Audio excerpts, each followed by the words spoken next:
Episode 2 की शुरुआत होती है जहाँ पर हम लोग को 6 साल पहले की कहानी बताई जाती है, जहाँ पर क्राई हम लोग को बता रहा होता है कि जो एक्सप्लोरेशन एसोसिएशन है वो ट्रेजर हंटर्स का हेडक्वार्टर है। वो लोग अब यहाँ पर रजिस्टर करने के लिए आए हुए हैं। अंदर जाने से पहले ही क्राई कहता है कि हमें अंदर नहीं जाना चाहिए। यह सुनकर लड़की गुस्सा हो जाती है और कहती है कि हम तो अभी तक अंदर भी नहीं गए हैं, और वैसे भी तुम्हें कहा था कि हम लोग को कैपिटल में जाने का एम करना चाहिए। तो क्राई अब उनसे कहता है कि मैं तुम्हें बहुत बार बोल चुका हूँ, मेरे वजह से तुम लोग काफी पीछे हो जाओगे, मुझे घर चले जाना चाहिए। जो सुनकर वो लड़का कहता है कि तुम तो काफी ओवर थिंक करते हो, मैं खोलता हूँ इस डोर को। ऐसे बोलने के बाद वो सीधा लात मार के दरवाजे को खोल देता है और वो कहता है कि यहाँ पर सबसे बेस्ट तलवारबाज कौन है? मेरा नाम है ल्यूक साइकोल और मैं दुनिया का सबसे ग्रेटेस्ट स्वॉर्डमैन हूँ। ये सुनकर वो लड़की उसके पास आती है और कहती है कि मुझे पहले अंदर जाना था। तो ल्यूक उसे कहता है कि जो पहले आता है वही नाम बनाता है। जो सुनकर वो लड़की कहती है कि मेरा नाम लिस मार्ट है और मैं दुनिया की सबसे ग्रेटेस्ट थीफ हूँ। आज हम लोग यहाँ पर ट्रेजर हंटर्स के तौर पर रजिस्टर करने आए हैं। अब इसी में हम लोग देखते हैं कि ल्यूक वैसे ही लोग को कह रहा होता है कि सबसे स्ट्रॉन्ग वो लोग होते हैं जो वेपन पर भरोसा नहीं करते हैं। ये बात हमें हमारे लीडर क्राई ने बताई है, इसलिए मैं इस लकड़ी की तलवार को यूज करता हूँ। ये सारी बातें सुनकर क्राई को शर्म आने लगती है और वो मन में ल्यूक से कहते हैं चुप हो जाओ नहीं तो मैं उल्टी कर दूंगा। क्राई अब रिसेप्शनिस्ट से कहता है कि क्या हमारे अलावा भी और कुछ पागल लोग आते हैं यहाँ पर? तो वो कहते हैं और वो उसे कहती है कि अपनी पार्टी का नाम और क्रैश रजिस्टर कर दो। जो सुनकर क्राई अब कहता है कि मैं तो पार्टी का नाम सोचा ही नहीं। तो वो लेडी उसे बताती है कि तुम्हारी पार्टी का नाम और क्रैश थी तुम्हें रिप्रेजेंट करेगा, उसे सोच समझ के एक नाम चुनना। वही क्राई अब देखता है कि इसके सभी साथी अब उसके ऊपर भरोसा कर रहे एक अच्छा सा नाम चुनने के लिए। वही क्राई अब जानबूझ के गंदा सा नाम डिसाइड करने की कोशिश करता है, जिससे कि उन लोग को समझ आ जाए कि क्राई को उन लोग को लीडर नहीं बनाना चाहिए था।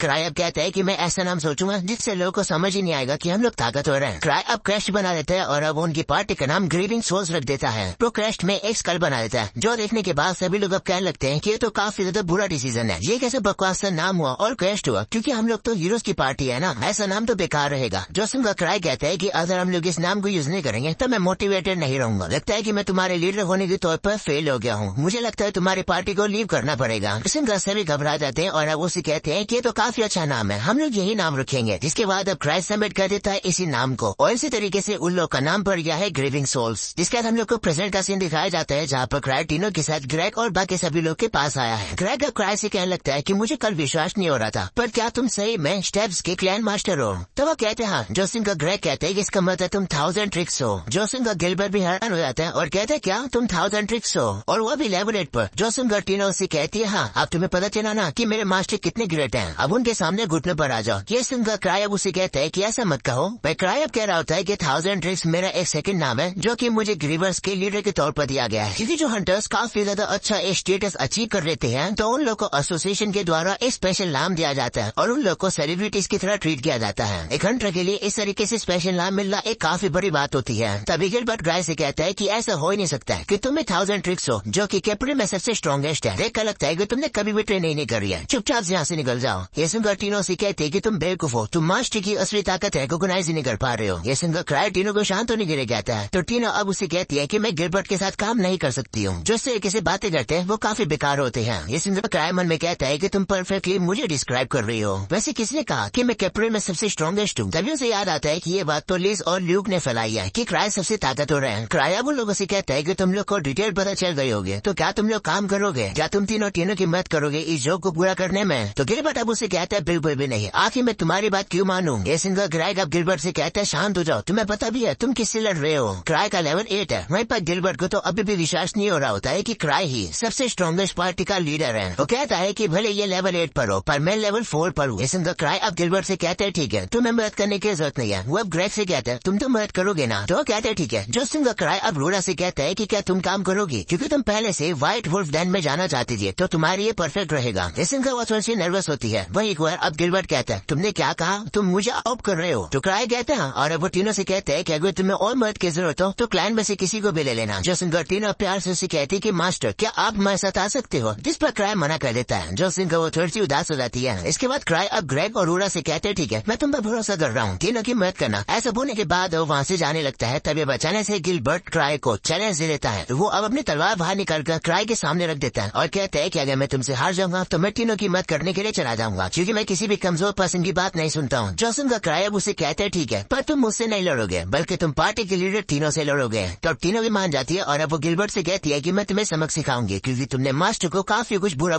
बोला है, मैं तुम्हें छोड़ूंगी नहीं। अगले सीन में अब हम देखते हैं कि तीनों तैयार हो जाती है लड़ने के लिए और अब वो क्राई को अपनी फ्लेक्सिबिलिटी दिखा रही होती है। इस चीज को तो क्राई इग्नोर कर रहा होता है। वही गिलबर्ट अब क्या लगता है कि उस रिंग वाले इंसिडेंट के दौरान मैं केयरलेस था, पर टीनो आज मैं तुमसे नहीं हारूंगा। ऐसा बोलने के बाद वो क्राई से कहता है कि टीनो को हराने के बाद मैं तुमसे लड़ूंगा। जॉसन को क्राई भी थोड़ा सा डर जाता है और वो मन में कहता है कि मैं इसे क्यों लड़ूंगा, मैं इसे लड़ना नहीं चाहता। जिसके बाद अब क्राई गिलबर्ट को बताता है कि वैसे टीनो लेवल 4 पर है। जॉसन का गिलबर्ट थोड़ा से हैरान हो जाता है। तभी टीनो अब गिलबर्ट से कहती है कि मास्टर के कंपेयर में मैं कुछ भी नहीं हूँ और मैं तुमसे नहीं हारूंगी। ऐसा बोलने के बाद वो अपने सभी वेपन को नीचे उतार लेती है और कहती है कि मैं होल्ड बैक करूंगी जिससे कि मैं तुम्हें गलती से मार ना दूं। ये देखकर रूरा कहती है कि क्या टीनो सही रहेगी। वह ग्रेग कहता है कि मुझे तो नहीं लगता कि वो टिक पाएगी क्योंकि वो एक चीफ है। जॉसन का क्राई भी कहते हैं हाँ ग्रेग बिल्कुल सही कह रहे हैं, भले वो सेम लेवल पर है, टीनो सोलो रहती है, यानी कि वो गिलबर्ट से काफी बेहतर है और उसके पास काफी एक्सपीरियंस भी है। पर टीनो के लिए सबसे बड़ा प्रॉब्लम गिलबर्ट का रैली रहने वाला है जो कि ये स्वॉर्ड है। अगर गिलबर्ट इसे अच्छे तरीके से यूज करेगा तो वो टीनो को हरा सकता है। तभी हम देखते हैं कि गिलबर्ट अपनी तलवार को नीचे रख देता है और अब वो टीनो से कहता है कि मुझे अंडर एस्टिमेट मत करो, मुझे भी किसी अनआर्म्ड लड़की से लड़ने के लिए कोई वेपन की जरूरत नहीं है। ये सुनकर क्राई अमन में कहता है गिलबर्ट तो गया,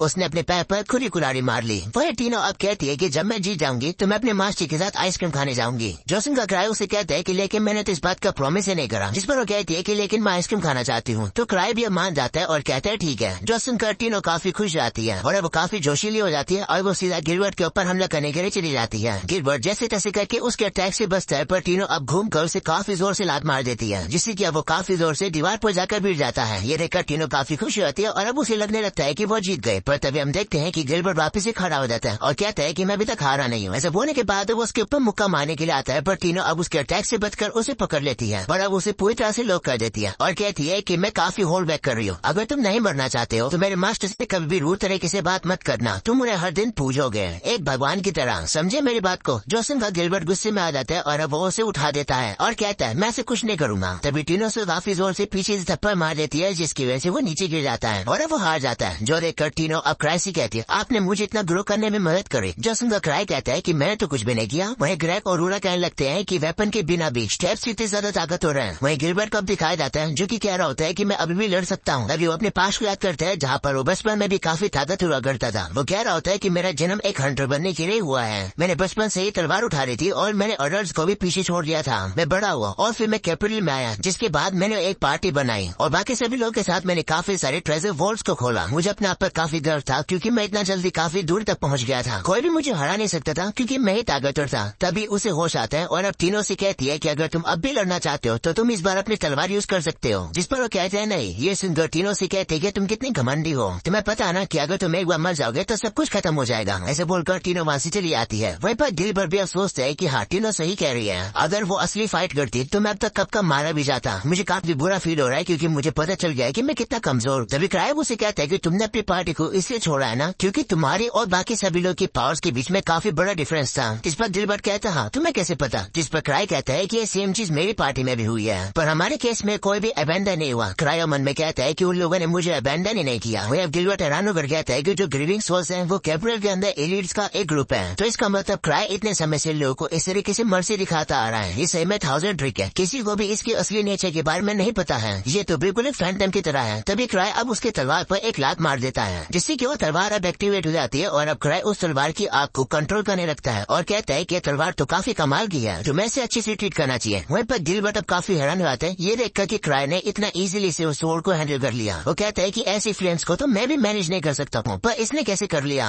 इसने तो तलवार को पकड़ा भी नहीं, ये नहीं हो सकता है, ये तो एक मॉन्स्टर है। और इसी में क्राई उन लोगों को बता रहा होता है कि इस दुनिया का जो कोर सब्सटेंस है उसे माना मेटेरियल कहा जाता है। माना मेटेरियल हर जगह है पर उसे नेकेड आई से नहीं देखा जा सकता है। और जो ट्रेजर वर्ड्स हैं वो एक फिनोमिना है जहाँ पर ले लाइन्स और बाकी के फोर्सेस जो कि माना मेटेरियल को कंडेंस करते हैं वो चीज दुनिया की कोर से मेमोरीज को भी एक्सट्रैक्ट करती है। भले ही वो रूल्स जो कि इसे गवर्न करते हैं उन्हें अलग अलग लेयर्स में स्टोरीज किया जाता है पर फिर भी अभी तक उसे अच्छे से नहीं समझा जा सका है कि माना मेटेरियल है क्या। जो व्हाइट वुल्फ गन है वो भी ट्रेजर वर्ड्स में से एक है। उस जगह पर वुल्फ मॉन्स्टर्स रहा करते थे जिन्हें सिल्वर मून्स कहते थे, पर वो सभी वुल्फ को मार दिया गया क्योंकि लोगों को उनके फर चाहिए थे। और फिर उसी के बाद वहाँ पर एक ट्रेजर वर्ल्ड अपीयर हुआ और साथ में एक खून पीने वाला वुल्फ फैंटम भी। इन सारी बातों को क्राई पढ़कर कह रहा होता है कि हिस्ट्री तो काफी स्केरी है, वो लोग सेफ तो रहेंगे ना। तो एवा उसे कहती है कि तुम्हें तो उन लोग को वहाँ भेजा है। तो क्राई कहता है कि वर्ल्ड का से लेवल 3 है और वैसे भी वो लोग 4 हैं, वो लोग ठीक रहेंगे और वैसे भी ट्यूनो एक लेवल ज्यादा है। पर गिलबर्ट के बारे में इन्फॉर्मेशन देने के लिए शुक्रिया। वे जानकर काफी ज्यादा शौक हो गया था जब मैंने वो रीजन गैस कर लिया जिसकी वजह से उसने पार्टी को लेफ्ट किया था। जो एवा कहते कोई बात नहीं, वैसे मैंने सुना कि तुमने ट्रेनिंग हॉल से रैली के साथ काफी तमाशा कर दिया। तो क्राई कहते हैं कि चिंता की बात नहीं है, उसे मैं इमीडिएटली कंट्रोल कर सकता था। गिलबर्ट भी उसे थोड़ा बहुत यूज कर पाता अगर उसे कुछ पता होता तो। क्राई अब अपने रेलिक्स को साफ करता है और कहता है कि रेलिक्स काफी कमाल के होते हैं, वो अलग अलग शेप्स में होते हैं, उनका काम भी अलग अलग होता है, जिस वजह से उन्हें करेक्ट करने में मजा आता है। गिलबर्ट के पास जो रेलिक है वो भी काफी कमाल का है, काश वो अपने रेलिक को मुझे बेच दे। जोसन का बाब उसे कहते हैं कि तुम फिर से पैसे वेस्ट करने की सोच रहे हो, तुम्हारे पास ऑलरेडी काफी सारे रेलिक हैं। तो क्राई कहते हैं हाँ तुम सही कह रहे हो, पर फिर भी हर रेलिक का अलग अलग काम होता है, इसलिए मुझे उन्हें कलेक्ट करने में मजा आता है। और जो रिंग्स है वो काफी कमाल की होती है, जैसे की shooting ring, safety ring protection के लिए, और आउलाई भी जो की अंधेरे में देखने में मदद करती है। तो एवाब उसे कहती है कि चाहे कुछ भी हो, पर मैंने सुना है कि तुमने सीट्री से काफी सारा लोन ले रखा है। वह क्राई अब क्या लगता है कि गिलबर्ट जो भी प्रॉफिट कमाती है वो सारे मेंबर्स में इक्वली बढ़ता है। बड़े अगर किसी मेंबर ने काम ना करा हो तो भी, भले ही मैं काम नहीं करता हूँ फिर भी मुझे काफी पैसे मिलता है। तभी क्राई कहता है ओ मुझे याद आया, मुझे तो अपने रैली को चार्ज करना था। इसी में वो एक लड़की के पास आता है अपने रैली को चार्ज करवाने के लिए, और वो कहता है माफ करना अचानक से आने के लिए, जिस पर वो कहती है कोई बात नहीं, वैसे भी मैं हंट पर जाने वाली थी तो तुम टाइम पर आ गए। वही वो बंदा अब क्राई से कहते हैं कि तुम हमारी काफी मदद करते हो, तो हम भी कर रहे हैं। जोसन का क्राई मन में कहता है कि इन लोग की असलियत मदद एवा और क्राई करते हैं। तो ये बंदा क्राई से कहता है कि क्या तुमने सुना है कि नॉर्थ के रोड पर एक खतरनाक फैंटम अपीयर हुआ है, उसने एक पूरी गार्ड और कैरावैन को डिस्ट्रॉय कर दिया। उस जगह पर 3 लेवल के 3 गार्ड थे, पर फिर भी वो लोग मारे गए। इसका मतलब फैंटम काफी ताकतवर है। जो नाइट्स ऑफ थर्ड ऑर्डर है वो अभी लोगों को रिक्रूट कर रहे हैं एक्सट्रीमिनेशन पार्टी बनाने के लिए, जिससे कि उस फैंटम को हरा सके। लोग कहते हैं कि वो फैंटम के पास एक वुल्फ का फॉर्म है और वो जगह व्हाइट वुल्फ डैन के काफी क्लोज है, शायद से वो मोस्टली वहीं से आया है। जो सुनकर क्राई अब थोड़ा सा घबरा जाता है। वहीं वो लड़की अब कहने लगती है कि शायद से फैंटम्स की मास पोनिंग हो रही है, इस समय पर वो जो ट्रेजर वॉल्ट है वहाँ पर काफी सारे वुल्फ्स होंगे। इसके बाद अब वो क्राई की रैली को चार्ज करके उसे दे देती है। वहीं क्राई अब सोच रहा होता है कि कहीं वो फैंटम व्हाइट वुल्फ डैन के अंदर तो नहीं है। मुझे तो उनकी चिंता हो रही है, पर फिर भी तीनों काफी ताकतवर है और ग्रेग के पास भी थोड़ा सा एक्सपीरियंस है, गिलबर्ट भी साथ में है, तो शायद से वो लोग ठीक रहेंगे। तभी वो बंदा कहते हैं कि अगर व्हाइट वुल्फ डैन की बात करें तो मैंने सुना है कि वहाँ के फैंटम्स ताकतवर हो रहे हैं, शायद से वो अपने लेवल पे चेंज करते हैं। जोसन का क्राई अब थोड़ा सा और डर जाता है। वो लड़की अब कहती है कि चाहे कुछ भी हो वो एरिया इस समय पर काफी खतरनाक है। एक रुडोल्फ की पार्टी वहाँ पर गई थी जो कि मिसिंग हो गई थी। पार्टी के अंदर फेमस लेवल 5 का लेंसर था। जोसन का क्राई फिटर जाता है और कहते क्या लेवल 5 का, जिसके बाद वो उसी जॉब को पढ़ता है और अब उसे पता चलता है कि जॉब में जिन लोगों को ढूंढना है वो रुडोल्फ का ही ग्रुप है और बाकी जो लोग मिसिंग है वो भी लेवल 5 के हंटर्स हैं। जो देखकर क्राई कहते हैं कि ये तो मैंने पढ़ा ही नहीं था। क्राई थोड़ा परेशान दिख रहा होता है, तो बंदा उसे कहते हैं क्या हुआ, जिस पर क्राई कहते हैं कुछ नहीं,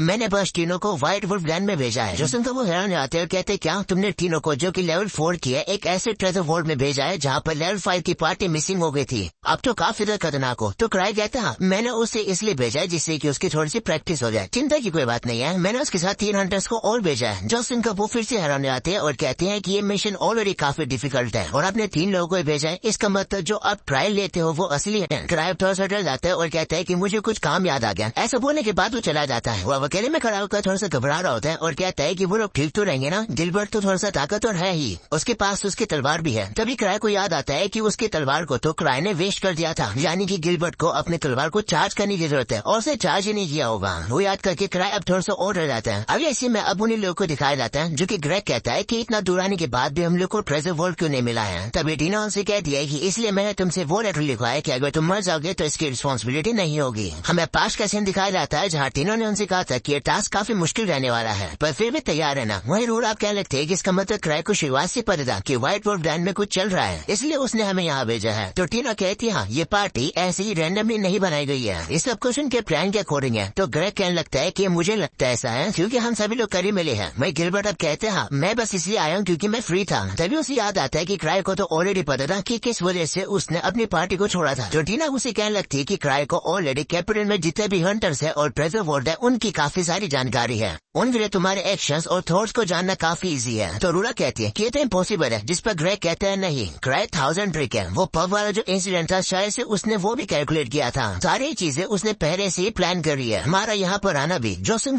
टीनो कहती है कि चिंता मत करो, मास्टर को हमारी सारी कंडीशंस के बारे में पता है, सब कुछ उनकी कैलकुलेशन के अकॉर्डिंग ही है, वो बिना किसी मकसद के हमें इस इम्पॉसिबल मिशन में नहीं भेजेंगे। अगले सीन में हमें क्राई को दिखाया जाता है जो कि काफी परेशान होता है और वो कह रहा होता है कि मैंने बिना किसी प्लान के उन लोग को वहाँ भेज दिया। मैं होप करता हूँ कि अगर चीजें मुश्किल हो जाए तो वो लोग वापस आ जाएं, पर मुझे पता है कि टीनो इतना जल्दी गिव अप नहीं करेगी। भले अगर मैं बैकअप को बुलाना चाहूँ तो भी काफी टाइम लगेगा और कोई जाएगा भी नहीं। इसका मतलब मुझे ही जाना पड़ेगा। अगर मैंने जल्दी करी तो उनके ट्रेजर वर्ल्ड के पहुँचने से पहले ही मैं उन्हें रोक सकता हूँ। मैं उन्हें ये कहूँगा कि कोई गलती हो गई है जिससे कि वो लोग रुक जाएं, और बाद में मैं आर्क या फिर किसी और से कह दूंगा उस मिशन को कंप्लीट करने के लिए। जिसके बाद कराई अब एक सीक्रेट कमरे को खोल देता है। दूसरी तरफ हम लोग को टीनो और बाकी सभी लोग को ही दिखाया जाता है जो कि अब आगे बढ़ रहे होते हैं। तभी अचानक से उन लोग के सामने एक काफी पावरफुल फैंटम आ जाता है। वो उसे देखकर काफी डर जाते हैं क्योंकि उस फैंटम के पास एक स्वॉर्ड और एक आर्मर है, यानी कि वो कोई नॉर्मल वुल्फ मॉन्स्टर नहीं है। तीनों अब कहने लगते हैं, मास्टर अब हमेशा मेरी एक्सपेक्टेशन को पार कर देते हो। हम अब देखते हैं कि वो फैंटम उन लोगों से लड़ने के लिए तैयार हो जाता है। आगे से हम लोग क्राई को देखते हैं जो कि उस कमरे में आकर अपने लिए कोई काम के रिलीज को ढूंढ रहा होता है, पर उसे कुछ मिल ही नहीं रहा होता है। तो ये अचानक से उसे एक लॉकर मिल जाता है। उससे उसके दिमाग में कुछ आइडिया आ जाता है और अब वो उसके अंदर के रैली को लेकर बाहर आ जाता है। उसके हाथ में काफी सारे रैलीज होते हैं। तभी एबा वहाँ पर आ जाती है और कहती है कि तुम इतने सारे रेस का क्या करोगे। तो क्राई कहता है कि मैं बस वॉक पर जा रहा हूँ, जिस पर एबा कहती है कि मुझे पता है कि तुमने ऑलरेडी सारी चीजों को कैलकुलेट कर रखा था, पर फिर भी तुम्हें उनकी चिंता हो रही है ना। तभी उसके पास एक लॉकेट को देखती है और कहती है कि ये तो सीटी स्लाइम है, ये क्या कर रहा है तुम्हारे पास। तो क्राई अब जल्दी से उसे छुपा देता है। वो कहता है कि मैं ऐसी थोड़ी किसी चीज को यूज करूंगा जो कि इम्पीरियल लॉस को वायलेट करते हो। क्राई अब कहने लगता है कि जितने भी रैलीज मैं यूज कर सकता हूँ ऑफेंस के लिए वो माना से यूज किए जाते हैं, तो मैं इस रैली को अपने साथ लेकर जाऊंगा जिससे कि ये मेरे काम आ सके। वो अब जा रहा होता है। तभी एवा उसे कहती है कि क्या तुम श्योर हो कि तुम अपने साथ किसी और को नहीं लेकर जाओगे। तो क्राई कहता नहीं, अगर मैं किसी को ले भी जाऊंगा तो ये एलेक्स सिर्फ एक ही पर्सन पे काम करता है। ऐसा बोलने के बाद वो एक उड़ने वाले रैली को एक्टिवेट करके उड़ जाता है। उस रैली को देखकर एवा कहने लगते है कि शायद से तो वही रैली है जो कि ह्यूमन मिसाइल इंसिडेंट से आया है, जो कि काफी डेंजरस है और इसकी सेफ्टी बिल्कुल जीरो है। इसके अंदर तो कोई ब्रेक भी नहीं है और इसका कोई स्टीयरिंग व्हील भी नहीं है। ये रैली पूरी तरह से डिफेक्टिव है, इसे नाइट हाइकर कहते हैं। मैं होप करती हूँ कि क्राई ठीक रहे। वो हम क्राई को देखते हैं जो कि काफी तेज से उड़कर जा रहा होता है। वो अपनी खुद की स्पीड को कंट्रोल नहीं कर पा रहा है, जिसकी वजह से वो काफी डर रहा है। और अब यही हो जाता है ये एपिसोड खत्म। उम्मीद है कि तुम लोग को ये एपिसोड पसंद आया होगा। पसंद आया हो तो लाइक कर देना, चैनल पर नए हो तो सब्सक्राइब कर देना। मिलते हैं नेक्स्ट एपिसोड में, तब तक के लिए बाय बाय।